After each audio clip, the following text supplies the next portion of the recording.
오늘 말씀은 이제 주님께서 계속해서 가르치시는 말씀들로 나와 있습니다. 또 그 가르침 가운데 또 주님께서 고치시고 하시는 그 성령의 사역을 계속해서 이어나가고 있는데요. 오늘 말씀은 이제 시작이 두어 사람이 빌라도가 어떤 갈릴리 사람들의 피를 그들의 제물에 섞은 일에 대하여 예수님께 아뢰는 것으로 시작합니다. 이들은 예수님께서 이 사건에 대하여 어떻게 보고 계시는지를 궁금해하고 있는 것입니다. 빌라도가 갈릴리 사람들의 피를 그들의 제물에 섞었다라고 하는 말은 그들이 제사를 드릴 때 그 제물과 함께 이 사람들도 죽였다는 것입니다. 이 무엇 때문에 빌라도의 명령에 의해서 이 유대인들이 제사를 드리다가 그들이 죽었는지 우리가 정확하게 알지 못하지만 어쨌든 그런 일들이 일어났습니다. 이스라엘에는 이런 일들이 일어났을 때 얼마나 소동하겠습니까? 그것도 제사하는 중에 군인들이 들이닥쳐서 사람들을 죽이고 그랬더라면은 분명히 거기 어떤 반란의 조짐이 있었거나 또 여러 가지 불미스러운 어떠한 로마 입장에서 볼 때 좋지 않은 어떤 반역의 어떤 그런 것들이 분명히 있었을 거예요. 이 갈릴리 지역 그곳에서 일어났던 그 일들에 대하여 사람들이 예수님께 물어옵니다. 제사를 드리던 사람들이 이렇게 죽었는데 예수님 생각은 어떻습니까? 여기서 예수님께서 뭐라고 하시냐면은 너희는 이 갈릴리 사람들이 이같이 해받음으로 다른 모든 갈릴리 사람보다 죄가 더 있는 줄로 아느냐? 예수님은 다른 얘기를 하시는 거예요. 그러면서 예수님께서 만일 너희도 회개하지 않으면 다 이와 같이 망할 것이다.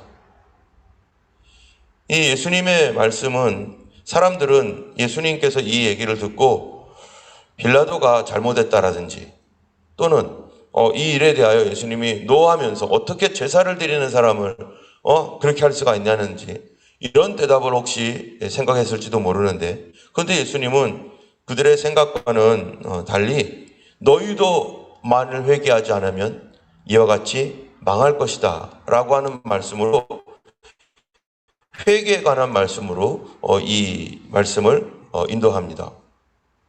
여러분, 주님께서 이러한 사람의 어떤 불행한 일들, 그들이 제사를 지내다가 죽었거나 또는 그 다음에 실로암 망대가 무너져서 18명이 죽었는데 이 사람들도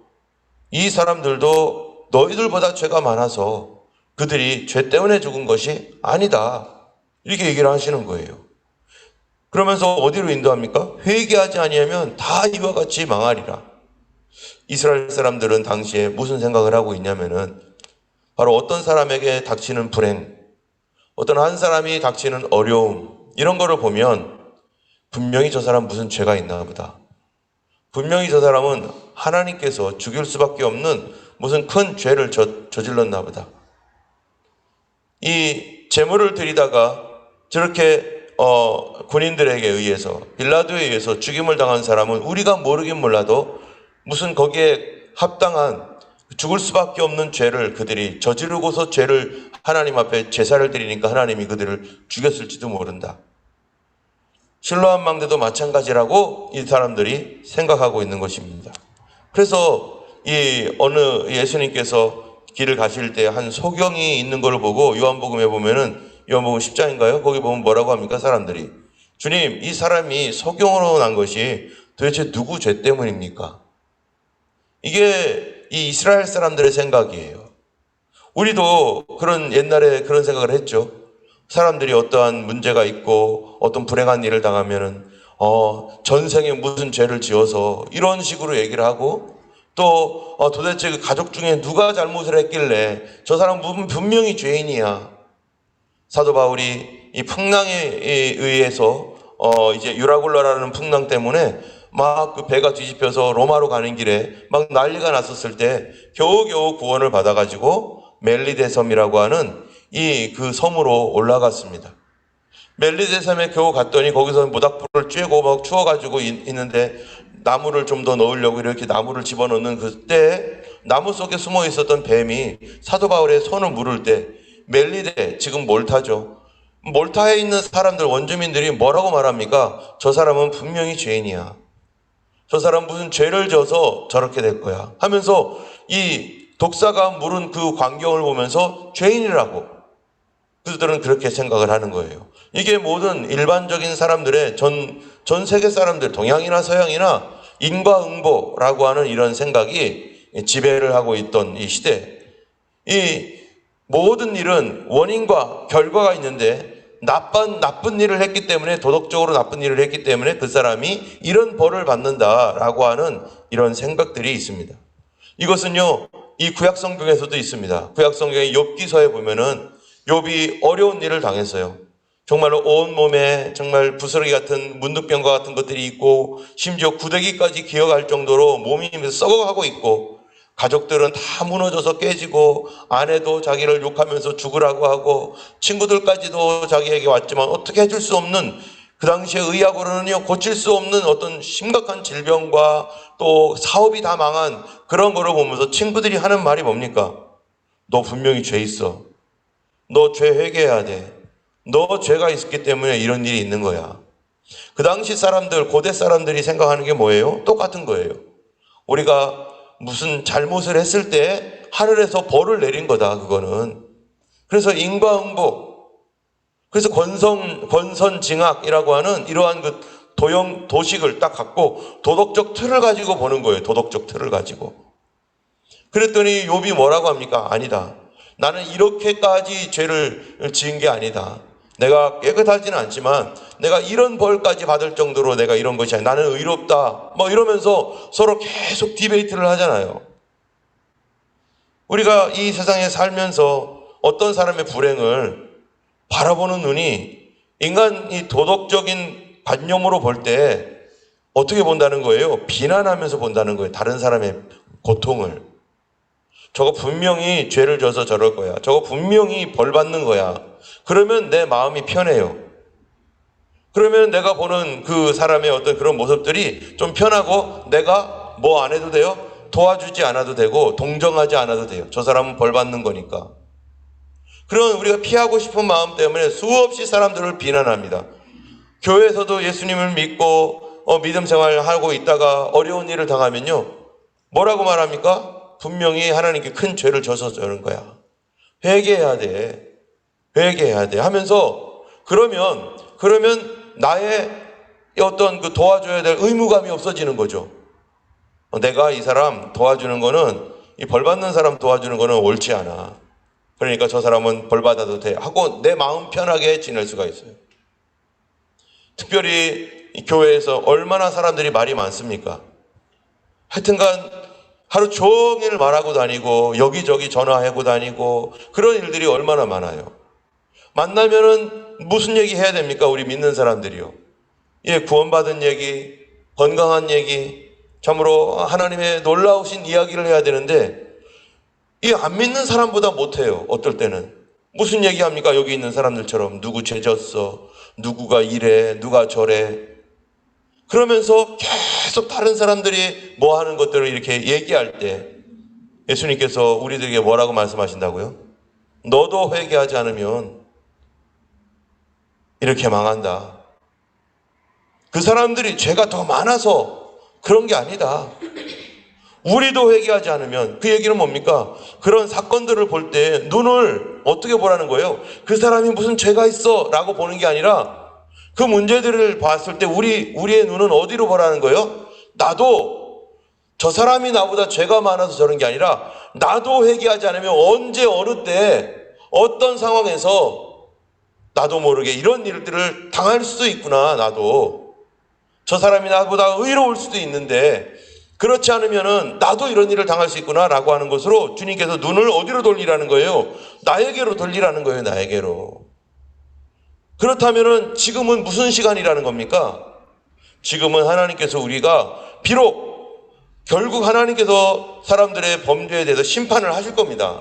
결국에는. 그러나 그 사람이 정말로 그런 죄 때문이든지 아니면은 어떠한 시험 때문이든지 아니면 어떤 일이 때문인지 우리는 판단할 자격이 없어서 우리는 모르지만 그러나 그런 사건을 볼 때 나 자신은 지금은 무슨 때라는 걸 알아야 돼요. 지금은 은혜의 때구나, 나에게. 지금은 나에게 하나님께서 내가 내 자신을 바라봐도 참 못한 일이 너무나 많잖아요.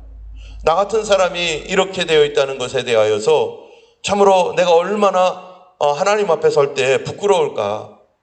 참 하나님 앞에 자랑할 것이 없는다는 것을 우리가 잘 알고 있는데, 그거를 보면서 나도 회개하지 않으면 저렇게 되는 거구나. 그래서 지금이 나에게 주신 은혜의 기회이고 나에게 주신 구원의 때구나. 그래서 뭐 하라는 거예요?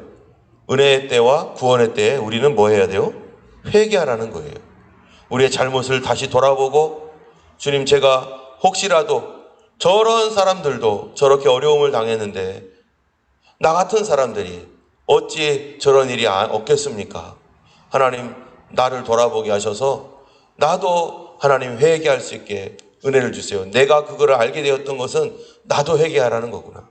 여러분, 결국 이스라엘 백성들이요, 망하는 것이 뭡니까? 이 세상 사람들이요, 망하는 이유가 뭐죠? 멸망받고 지옥 가는 이유가 죄를 지어서 지옥 갑니까? 아니라는 거죠. 여기 이 말씀에서는 다 죄인이라는 겁니다. 뭐 죄를 많이 짓고 적게 짓고 이거는 도토리 키재기밖에 안 되는 거예요. 죄인이라서 지옥 가는 게 아니라 뭐를 안 해서 지옥 간다고요? 회개 안 해서 지옥 간다는 거예요.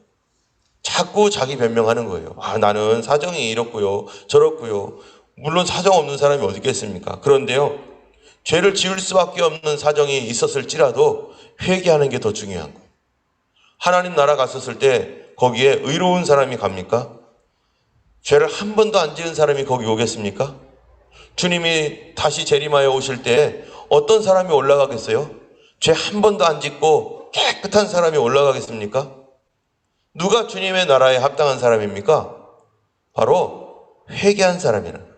로마서 2장에 보면은 사람의 자기의 고집과 회개치 아니하는 마음을 따라 장차 올 심판을 네 머리에 쌓는도다 하신 말씀처럼, 우리가 회개하지 않는 고집스러운 마음들, 이 고집스러운 마음들은요, 벗겨지지가 않습니다. 어떤 일을 만나도 벗겨지지가 않아요. 정말로 큰 일을 당할 때야 그 사람이 그제서야 벗겨지는데요, 주님은 그런 일 있기 이전에 그 마음을 내려놓고 부드럽게 하고 먼저 회개하라. 다른 사람 보지 말고 나를 보라 라고 말씀하고 있는 것이죠. 우리도 참으로 다른 교회 보지 말고 우리 교회 봐야 될 것이고, 나 자신을 늘 살피는 우리가 되어야 될 것입니다. 6절에 보면은 주님께서 무화과 나무의 이야기를 합니다. 이것도요, 계속 연결되는 얘기예요. 어떤 사람이 포도원에 이 무화과 나무를 심었어요. 이 포도나무하고 무화과 나무하고 잘 어울리나 봐요. 그래서 무화과 나무를 심었는데 와서 그 열매를 구했어요. 몇 년을 열매가 나오기를 바랬냐면 3년을요. 그러니까 무화과 나무가 와가지고 무화과 나무를 심고서 계속 이 무화과 나무를 작은 나무 심은 게 아니에요, 지금. 무화과 나무를 이제 열매 맺을 수 있는 나무를 심고 1년 뒤에 왔어요. 근데 열매가 없어요. 아직 열매가 안 맺어졌구나. 2년, 3년 계속 왔다는 거예요. 그런데도 3년이 되었으면 보통 무화과 나무의 열매가 맺어야 되나 봐요. 그런데 3년이 되도록 참고 참았는데 3년이 되도록 열매가 안 맺어지는 거예요. 그러니까 그 사람이, 포도원 주인이 말하기를 이거 열매 안 맺는 나무구나, 이거 찍어버려야겠다 해가지고 찍어버리라고, 어찌 땅만 버리겠느냐 하면서 찍어버리라는 거예요. 열매를 안 맺으니까. 그러니까 일하는 사람이 대답하기를 금년에도 그대로 두세요. 내가 두릅하고 거름도 주고 내가 열심히 하겠습니다. 그러면은 만일 열매가 맺어지면 좋지만 그렇지 않으면 그 다음에 찍어버리세요. 이게 무슨 말입니까? 이 무화과 나무라는 것이 지금 이 어떤 사람에 대한 비유이기도 하고 우리의 인생과 관련되어 있고 이스라엘과도 관련되어 있는 예수님의 말씀이죠. 주님께서 구원을 하여서 어떤 사람을 구원하셨는데 또 어떤 사람이 이렇게 주님의 그 은혜 안으로 들어왔는데, 그런데 열매 맺지 못하는, 정말로 아무런 구원의 그 응답이 없고 아무런 어떤 그러한 좋은 그러한 그 영향을 전혀 갖지 못하는 그런 사람이 되었을 때 뭐라고 말합니까? 여기에 있는 말이 그 위에 있는 말과 위에 이 실로암 망대가 무너져서 치어져 죽은 18사람보다 그 사람들이 너희보다 죄가 더 많은 줄 아느냐? 너희도 회개하지 않으면 이와 같이 망하리라. 이 말씀과 어떻게 이 말씀이 연결이 됩니까? 열매 맺지 않은 나무가 찍혀 불에 던진다라는 것이요. 3년을 기다렸는데 그 다음에 또 기다리겠다는 거예요. 그런데 언젠가는 기다리지 않는다는 거예요. 뭐가 있다는 거예요? 회개할 수 없는 때가 온다는 겁니다. 회개도 지나간다는 거예요. 회개할 마음도 참으로 있을 때가 있고요. 내가 회개하고 싶다고 해서 회개가 되는 게 아니죠. 어떨 때는. 이 회개하는 마음, 이 하나님께서 정해주신 어떠한 시간, 회개의 시간도 지나갈 수 있다는 거예요. 내가 아무 때나 회개할 수 있는 게 아닙니다. 때문에 하나님께서 그 마음을 주실 때 그때 엎드리고 회개해야지. 아유, 오늘은 바쁘니까 다음에 해야지 하다가 보면은 내 마음이 성령의 감동이 점점점 무뎌지고 나중에는 어떻게 돼요? 그런 것이 아무렇지도 않게 됩니다. 회개도 때가 있습니다. 우리 하나님 앞에 구원받는 것도 때가 있어요. 모든 것들은 영적인 기회가 있는데 그 기회에 잡아야지, 그 기회를 놓치면 이 기회를 얻기 위해 또다시 뛰어가야 되고 애쓰고 힘써도 되지 않아요. 어떨 때 보면 우리가 영적인 기회도 내가 막 그냥 은혜를 받으려고 막 그렇게 애가 타면서 하나님 은혜를 달라고 해도 무덤덤한 때가 있어요. 그때 얼마나 애를 쓰고 힘써야 됩니까? 막 그냥 힘을 쓰고 애를 쓸 때 그제서야 조금 위로를 받고 조금 그러고 막 그럴 때가 있는데요. 어떨 때는 가만히 있어도 막 하나님의 은혜가 막 쏟아지는 때가 있어요. 조금만 기도해도 눈물이 나고 감사가 나고 감격하고, 이 기회가 있다는 거예요. 기회가. 이 기회에 내가 은혜를 받아야 될 때 은혜를 받지 않고 그거를 물리치면 항상 그런 기회 같은 것이 오는 게 아닌데, 그 그런 기회를 주실 때 하나님 이유가 있기 때문에 그때 은혜를 주시는 거예요. 그 다음번에 뭐가 있으니까요. 가뭄이 있을 수 있기 때문에 계속 이때 물을 저장해 놓고 이거를 준비해 놓고 이거를 성장시켜야 되고 하는 어떤 이 기회가 있을 때 해야지, 어떤 또 일정한 기간 동안에는 가뭄 때에는 능히 견디고 능히 이길 수 있는 힘을 지금 길러야 되는데 그때 다 기회를 버리는 거죠. 하나님께서 은혜 받을 수 있는 시간들을 주시고 또 조건들을 허락하여 주셨고 여러 가지 하나님께 필요한 모든 것들을 둘러가지고 걸음을 주고 성경 공부할 수 있는 그런 시간들도 주시고 기도할 수 있는 많은 것들을 막 부어주셨을 때 그것이 되지 않고 그때 쉬고 놀고 먹고 세상 연락 취하면서 그렇게 가면 정말로 진짜 어떤 가뭄의 때가 올 때 견딜 수 없게 되는 것입니다. 모든 것은요 다 기회의 때에 기회를 보고서 봄, 여름, 가을, 겨울이 있는 것을 보고서 우리가 봄과 같은 따뜻한 은혜가 있으면 여름과 같은 뜨거운 은혜도 있고 가을과 같은 이 추수의 때가 있는가 하면 겨울처럼 차가운 때도 있다는 거예요. 그 겨울과 같은 차가운 때를 대비하기 위해서 하나님께서 주신 그런 은혜들을 우리가 소홀히 여기지 않고 새벽 기도할 수 있을 때 새벽 기도해야 됩니다. 하나님 말씀 먹을 수 있을 때 하나님 말씀을 먹어야 됩니다. 때가 되면요 눈도 침침해지고, 예전에도 저도 옛날에는 딱 보면 다 보이는데 이제는 뭐 돋보기 같은 거 밑에 이렇게 이중 렌즈를 해야만 이렇게 보이고, 그러면서 지금은 컴퓨터를 치더라도요 조금만 해도 눈이 아파가지고 옛날에 정말로 1시간, 2시간, 3시간을 봐도 그냥 아무렇지도 않았던 것이 이제는 눈을 쉬어야 되고 피곤하고 몸이 약해지고, 예전과는 다른 거를 느끼는 거죠. 우리가 하나님께서 우리에게 그래도 지금도 은혜의 기회죠. 하나님께서 은혜를 주실 때 우리가 그 은혜를 따라서 그 시간을 따라서 배도 이렇게 갈 때 보면은요 물결이 가는 대로 가면 쉽게 가는 거예요. 그런데 이거를 거슬러 가려고 할 때는 한참 힘이 드는 거죠. 주님께서 또 10절부터 또 저 뒤에도 14장에서도 보면 안식일 얘기가 나옵니다. 안식일 얘기가 자주 나와요. 안식일에 어떤 사람이 허리가 꼬부라져서 조금도 펴지 못하는데 이 여자가 무엇 때문인가 봤더니 악한 귀신이 들려가지고 그래요. 사단이요, 악한 영이 역사에서 사람을 꼽추로 만들어 버렸다는 거예요. 제가 예전에 한국에 있었을 때 바로 그런 일들이 있었어요. 악한 영 때문에 꼽주가 돼가지고 오랜 동안 어려움을 당하는 사람. 또 간증도 어떤 예전에 공주대학교 한 교수님이셨는데, 이 공주대학교 교수님이 이 꼽주로 오랫동안 있었는데요. 그 꼽주로 오랫동안 있었던 것이 자기가 그냥 원래 이렇게 꼽주가 된 줄 알았더니 나중에 예수 믿고 변화돼서 성령 받으니까요, 꼽주가 펴져버렸어요. 귀신이 나가가지고. 얼마나 놀랍습니까? 사단이요, 사람을 꼽주로도 만들고, 사람으로 하여금 질병에 걸리게 하고, 사람으로 하여금 병이 없는데 병이 있는 것처럼 속이면서 그렇게 하는 경우도 많습니다. 우리 아는 예전에 한국에 있었을 때 어떤 분이 그 아들이 걷지를 못하는데, 그분이 좀 무당 비슷한 어떤 그런 그 신기가 있었던 어떤 그런 사람이었었죠. 그리고 남편은요, 조폭이에요, 또. 그래가지고 그분이 예수 믿는 데서 가서 이렇게 있으려다 보니까 좀 이게 조폭집인데 하고서 좀 거시기 하더라고요. 그런데 악한 영이 얼마나 역사하는지 막 그냥 어떤 보면 막 무서워가지고요. 어떤 특별한 어떤 장소에 가면 무서워가지고 저쪽에서 막 거기 가면 싸늘하다 아마 그런 얘기를 하는 거예요. 이제 막 예수 믿은 사람이에요. 아들은 휠체어에 앉아 있고, 그래가지고 권사님들 몇 분하고 같이 기도하는 사람들 같이 데리고 가가지고 그 집에서 막 기도하고 그 아이에 대한 얘기를 들었더니, 이 아이가 왜 이렇게 휠체어에 이렇게 일어나지도 못하고 있느냐 했더니요, 어느 날 누군가가 떠밀더래요. 근데 누군가가 누군데 했더니 아무도 아닌데 갑자기 떠밀린 거예요. 악한 영이 역사를 했던 거죠.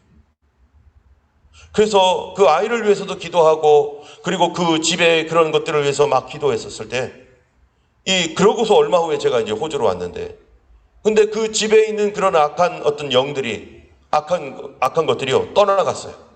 그러니까 편안해졌는데, 나중에 알고 봤더니 그 자리 자체가 뭐였냐면 옛날에 거기서 막 무당 투닥거리 했던 데였었어요. 그 사단의 역사가 없는 게 아닙니다. 안 믿는 사람들에게 악한 영들이 역사를 해서 어떤 사람으로 하여금 꼽주가 되기도 하고, 어떤 사람은 불구가 되기도 하고, 근데 이런 역사들은 사단을 쫓아내면 어떻게 되는 거예요? 그런 것이 펴지고 그런 것이 고쳐지는 거죠.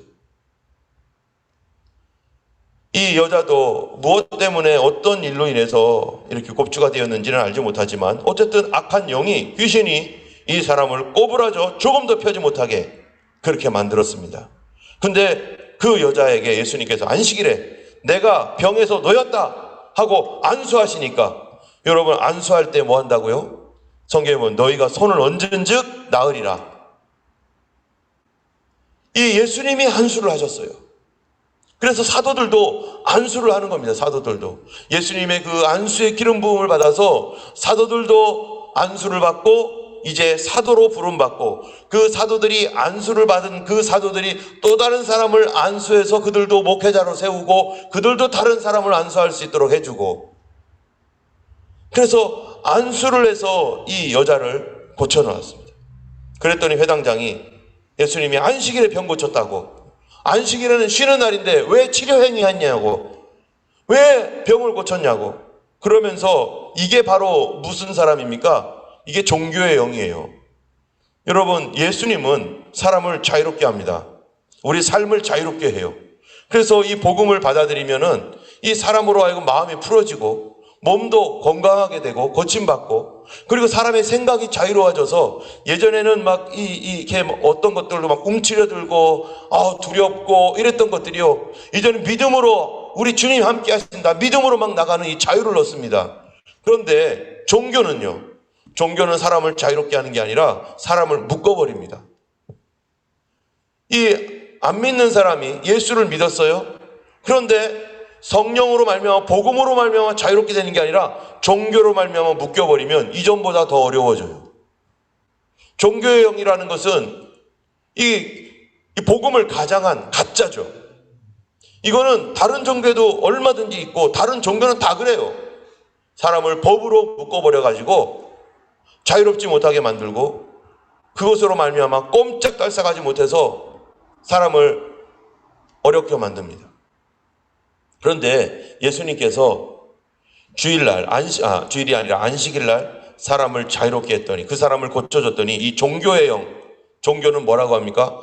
이 법에 안식일 아무 일도 하지 말라고 했는데, 그런데 병을 고치라는 그런 얘기가 없다는 거예요. 사람을 고치면 안 된다는 거예요. 그런데 성경에 어디 그런 얘기가 있습니까? 사람을 고치면 안 된다는 얘기가 어디 있어요? 안식일날. 안식일에 일하지 말라라는 말을 가지고 사람들이요, 일이 뭐냐 해가지고 이거를 가지고 디테일하게 막 해서 수많은 법들을 자기들이 만들어 놓고, 하나님이 주신 원칙적인 일, 원칙에서 벗어나서 자기들이 스스로 생각하는 그런 것들을 마치 하나님 말씀처럼 그냥 그거를 고정화시켜가지고 이게 하나님의 말씀이다라고 속여놓고, 그거를 가지고 왜 이 장로의 의존대로 하지 않느냐. 주님께서는 일하지 말라고 했는데 일이라는 말을 너무나 많이 왜곡시켜버린 거죠. 이게 바로 종교의 영입니다. 여러분, 하나님의 말씀에 기본적인 원칙이 있습니다. 우리가 법을 보면 법에는 뭐가 있어요? 법 정신이 있잖아요. 법 정신에서 나오는 게 뭡니까? 법의 정신에서 나오는 게. 그게 바로 헌법 아니에요? 그 법의 정신은 어디서 나옵니까? 법을 만드는 그 정신, 우리가 수요일날 우리가 해겔 얘기하면서 잠깐 얘기했죠. 사람들이 가지고 있는 뭐예요? 하나님이 주신 양심에서 나오는 거죠. 그 양심은 우리가 도덕이라고도 할 수 있는데, 비록 타락된 양심이긴 하지만 우리가 누구나 다 알고 있는 거예요. 이런 거 하면 안 돼. 이런 거는 나쁜 짓이야. 이거는 동양 사람이든 서양 사람이든 어린애든 누구든 다 그거 하면 안 된다는 걸 알아요. 도둑질하면 안 돼. 미워하면 안 돼. 이게 뭡니까? 언제 알려줬어요? 인간 마음속에 다 가지고 있는 거죠. 거기에서부터 나왔는데, 그래서 그 법의 정신을 가지고 사람들로 하여금 이렇게 살아야 돼 라고 하는 거를 마련해 놨더니, 사람들이 그거를 디테일하게 만들어 가지고 뭐예요? 사람을 꼼짝달싹하지 못하게 꽉 묶어버려 가지고 기본적인 그런 정신을 버리고 문구 하나하나 가지고서 사람을 묶어버리는 게, 이게 바로 종교입니다. 예수님은요, 이런 종교의 영에 매여 있는 이 사람들을 꾸짖습니다. 외식하는 자들아, 너희가 각각 안식일에 자기 소, 나귀 외양간에 풀어내어서 끌고 가서 물을 먹이면서, 이 여인은 18태 동안 마귀에게 귀신 들려가지고 그래서 꼽추로 살아가고 있는데, 이 사람을, 사단에게 매여있는 이 사람을 안식일에 풀어놓는 것이 뭐가 잘못되는 것이냐. 너희들은 이 가축 짐승들, 묶여있는 짐승들 풀어가지고 물 먹이면서 하나님의 자녀가 사단에게 매여있는데 이를 풀어서 자유롭게 하는 것이, 그것이 뭐가 잘못된 것이냐 하니까 사람들이 반응이 어때요? 그렇게 질문했던 그 사람은 부끄러워하고 다른 백성들은 기뻐했다는 것입니다. 안식일, 참된 안식은 뭡니까? 참된 안식은요, 예수님께서 이 땅에 오신 이유가 뭐예요? 마귀에게 눌린 모든 자를 자유케 하고 사단의 일을 멸하시려고 예수님 오셨다고 합니다. 여러분, 참된 안식은 안식일을 지켜서 안식일이 아니라, 참된 안식은 예수 그리스도 안에서 사단의 권세로부터 뭐 하는 거예요? 풀어지는 거. 마귀의 권세로부터 마귀의 권세가 깨지고 그 묶임에서 풀어나는 것, 그래서 한 영혼이 구원받는 것, 그것이 참된 근본적인 안식인 것입니다. 안식일의 정신이라는 것은 바로 사단의 권세에서, 사단의 권세가 깨지고 그들의 머리가 부서져서 더 이상 아무도 해할 수 없도록 만드는 진짜 안식은 마지막 종말 때에 참된 안식이 이 땅에 완벽하게 실현되겠지만, 이 예수님 당시의 안식은 바로 사단의 권세를 깨뜨리는 거죠. 바로 가장 강력한 사단의 권세가 뭡니까? 바로 이 죽음의 권세입니다. 그래서 예수님께서 안식일 다음 날, 주일날 뭐 하신 거예요? 십자가에 못 박혀 죽으셨다가 다시 살아나신 거죠. 진짜 참된 안식은 예수님께서 죽음의 권세를 깨뜨린 그 날이 참된 안식이고, 바로 그래서 우리는 안식일이 아니라 이제 주일을 안식일과 같이 참된 안식, 영적 안식으로서의 주일을 지키는 것이고, 그 주일날 무슨 일이 일어나야 됩니까? 마귀 권세가 깨뜨려지고 부활의 역사가 나타나야 되고, 그래서 그 주일날 모여서 예배 드릴 때 병이 고쳐져야 되고, 귀신들이 쫓겨나야 되고, 주일날 예배 드릴 때 사람들이 회복돼야 되는 것입니다. 여러분이 주일은요, 무슨 기대를 가지고 주일날 나와야 됩니까? 사망 권세 깨뜨리신 예수님처럼 예수님께서 우리 교회에, 내 인생에 마귀 권세 깨뜨려져서 고침받고 거듭나고 새로워지고 귀신들이 떠나가는 이런 놀라운 해방의 역사가 나타나도록 우리가 그 주일을 기대하며 하나님 앞에 예배드려야 될 것입니다. 이번 주일도 우리 주님께서 그 어둠의 권세, 죽음의 권세가 깨뜨려지는 그런 놀라운 역사가 나타나도록 매주마다 우리가 미리미리 기도해야 돼요. 월요일부터 하나님, 주일날 우리가 예배 드릴 때 예수님께서 부활함으로 사망 권세를 깨뜨려서 죽음을 정복하셨듯이 주여 주일 예배 가운데 주일날 아버지 질병이 고쳐지게 하옵소서. 주일날 주님 귀신들이 쫓겨나가게 하시고 문제가 해결되게 하시옵소서. 주일날 우리는 아무것도 할 수 없습니다. 우리는 하지 않습니다. 주님 앞에 믿음으로 나갈 뿐입니다. 우리는 주여 하나님 우리가 무슨 능력이 있습니까? 하며 주일을 위해서 우리가 매주마다 그렇게 참된 안식이 일어나도록 우리가 기도해야 될 것입니다. 우리 같이 기도하겠습니다. 주님, 기도할 때마다 예수님 안에 있을 때마다 예수 안에 참된 안식이 있습니다. 주여 종교형에 묶여있지 않게 하시고 예수 그리스도 안에서 참으로 우리가 오늘도 안식을 얻게 하여 주시옵소서. 오늘도 풀어지게 하여 주옵소서. 오늘도 변화시켜 주시옵소서. 기도하겠습니다.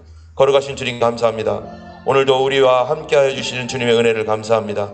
성령님께서 역사하여 주시고 변화시켜 주시고 주님의 보혈로 아버지 우리를 해방시키셨사오니 주여 그 보혈의 능력이 하나님 매주일마다 나타나게 하셔서 병든 자가 고쳐지게 하여 주시고 묶인 자가 하나님여 풀어지게 하여 주시고 주님의 은혜의 해, 자유의 해가 선포되어지는 그런 주일이 되도록 역사하여 주시옵소서. 사망 권세를 이기신 예수님, 아버지 하나님여 우리의 삶 가운데 아버지 하나님 사망이 있다면 나사렛 예수 이름으로 떠나갈지어다. 묶인 거 예수 이름으로 떠나갈지어다. 아버지 하나님 우리를 고쳐주시고 풀어주신 주님께 감사드리며 예수님 이름으로 기도드렸습니다. 아멘. 하늘에 계신 우리 아버지 이름이 거룩히 여김을 받으시오며 나라의 임하옵시며 뜻이 하늘에서 이룬 것 같이 땅에서도 이루어지이다.